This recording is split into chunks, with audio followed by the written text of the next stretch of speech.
It is our privilege tonight to introduce the Prime Minister, the Honourable John Curtin. Ladies and gentlemen, the Prime Minister. Men and women of Australia, we are at war with Japan. That has happened because in the first instance, Japanese naval and air forces launched an unprovoked attack on British and United States territory. Because our vital interests are imperilled, and because the rights of free people in the whole Pacific are assailed. As a result, the Australian government this afternoon took the necessary steps which will mean that a state of war exists between Australia and Japan. Tomorrow, in common with the United Kingdom, the United States of America, and the Netherlands East Indies governments, the Australian government will formally and solemnly declare the state of war it has striven so sincerely and strenuously to avoid. Throughout the whole affair, and despite discouragement, the Australian government and its representatives abroad struggled hard to prevent a breakdown of discussions. Australia encouraged the United States to retain the diplomatic initiative on behalf of the democratic powers. We did not want war in the Pacific. The Australian government has repeatedly made it clear, as have the governments of the United Kingdom, the United States, and the Netherlands East Indies, that if war came to the Pacific, it would be of Japan's making. Japan has now made war. I point out that the hands of the democracies are clean. The discussions and negotiations which have taken place between Japan and the democracies were not merely empty bandying of words on the democracies' part. Since last February, it has been the constant aim and endeavour of the democracies to keep peace in the Pacific. It has been a problem fraught with grave difficulties, but in the view of the democracies, it was a problem that was capable of being overcome. Accordingly, the best brains of the democracies were brought to bear on the problem. It will stand on record that the President of the United States himself, the American Secretary of State, Mr. Cordell Hull, the British and the Dominion governments worked untiringly and unceasingly. Yet, when the President of the United States had decided to communicate direct to the Japanese Emperor a personal appeal for imperial intervention on the side of peace, the war government of Japan struck. That war government, set on aggression and lusting for power in the same fashion as its Axis partners, anticipated the undoubted weight of the President's plea and shattered the century-old friendship between the two countries. For the first time in the history of the Pacific, armed conflict stalks abroad. No other country but Japan desired war in the Pacific. The guilt for plunging this hemisphere into actual warfare is therefore upon Japan. The recapitulation of events I have given you is necessary so that we in Australia may correctly assess the issues involved. The stern truth is that war has been forced upon us, not because of stubborn resistance on the part of the democracies to every demand that Japan made, but because Japan chose the method of armed might to settle differences which every other country involved was ready and willing to settle by negotiation and arbitration. By so doing, Japan chose the Hitler method. While its diplomatic representatives were actually at the White House, while all the democratic powers regarded the conversations as continuing, Japan ignored the convention of a formal declaration of war and struck like an assassin in the night. For as the dawn broke this morning, at places as far apart as Honolulu, Nauru, Ocean Island, Guam, Singapore and British Malaya, guns from Japanese warships, bombs from Japanese aircraft, shots from Japanese military forces struck death to United States citizens and members of its defence forces, to the peaceful subjects of Great Britain, and to her men on ships and on the land. The Pacific Ocean was reddened with the blood of Japanese victims. These wanton killings will be followed by attacks on the Netherlands East Indies, on the Commonwealth of Australia, on the Dominion of New Zealand, if Japan can get its brutal way.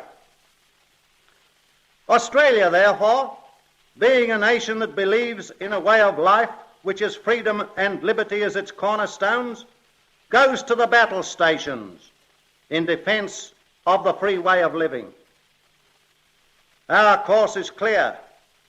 Our cause is just, as has been the case ever since September 1939, when we stood in the path of Hitlerism and declared that we would stand out to the end against ruthless and wanton aggression.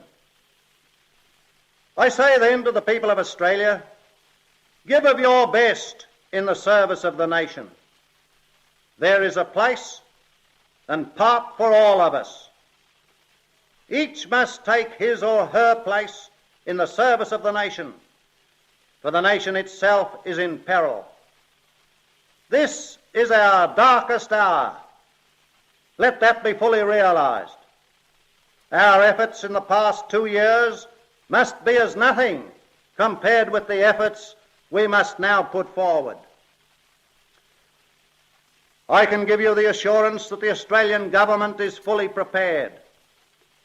It has been in readiness for whatever eventuality that might arise, and last Friday the initial steps were taken and fully carried out. From early this morning, the service ministers of the Cabinet and the chiefs of the fighting services have done everything that has to be done by them. The War Cabinet met and put into effect the plan devised for our protection. This afternoon, the full Cabinet met, and I am able to announce to you prompt decisions on a wide variety of matters, all of them vital to the new war organisation that confronts us. All leave for members of the fighting forces has been cancelled. An extension of the present partial mobilisation of Navy, Army and Air Forces is being prepared. The Minister for Home Security will tomorrow confer with Army authorities on air raid precautions. Regulations will be issued to prohibit the consumption of petrol for purposes of pleasure. The conference will be held by the Minister for Supply with oil companies on the storage of fuel and the security of that storage. Arrangements will be made for all work on services that are essential nationally to be continued on public holidays in future, while in this connection all transport services will be concentrated upon necessary purposes. The Minister for Labour will leave for Darwin immediately to organise the labour supply there. An examination will be made to ascertain what retail establishments should continue to trade after 6 p.m. so that we may conserve light, coal, transport services. These are some of the things decided upon quickly, but in no atmosphere of panic. There are other things that the government has done. These, by their nature, are secret. But in total, what has been done today adds up to complete provision for the safety of the nation. Tomorrow, the War Cabinet will meet again, as will the Australian Advisory War Council, when the Leader of the Opposition and his colleagues will be fully appraised of every phase of the position. The Parliament of the Commonwealth will assemble on Tuesday of next week. one thing remains, and on it depends our very lives. That thing is the cooperation, the strength, and the willpower of you, the people of the Commonwealth. Without it, we are indeed lost. Men and women of Australia, the call is to you for your courage, your physical and mental ability, your inflexible determination that we as a nation of free people shall survive. My appeal to you is in the name of Australia, for Australia is the stake in this conflict. The thread of peace has snapped. Only the valour of our fighting forces, backed by the very uttermost of which we are capable in factory and workshop, can knit that thread again into security. Let there be no idle hand. The road of service is ahead. Let us all tread it firmly, victoriously. We here in this spacious land, where for more than 150 years peace and security have prevailed, are now called upon to meet the external aggressor. The enemy presses from without. I have said that our forces are at their battle stations. They are not alone. It is true also that Japan is not alone. But as I speak to you tonight, the United States, Great Britain and her colonies and dominions, which include the Commonwealth of Australia and the Dominion of New Zealand, the great Federation of Russian Republics, the Netherlands, East Indies and China, are associated in the common cause of preserving for free men and free women not only their inheritance, but every hope they have of decency and dignity and liberty. We Australians have imperishable traditions. We shall maintain them. We shall vindicate them. We shall hold this country and keep it as a citadel for the British-speaking race and as a place where civilization will persist. Men and women of the Commonwealth of Australia, it is my solemn duty tonight to sound a tocsin. I proclaim a call unto you. I do it in the words of Swinburne. Come forth, be born and live, thou that hast help to give, and light to make man's day of manhood fair. With flight outflying the sphered sun, hasten thine hour, and halt not till thy work be done. God bless you all. You have been listening to a message to the people of Australia by the Prime Minister, the Honourable John Curtin.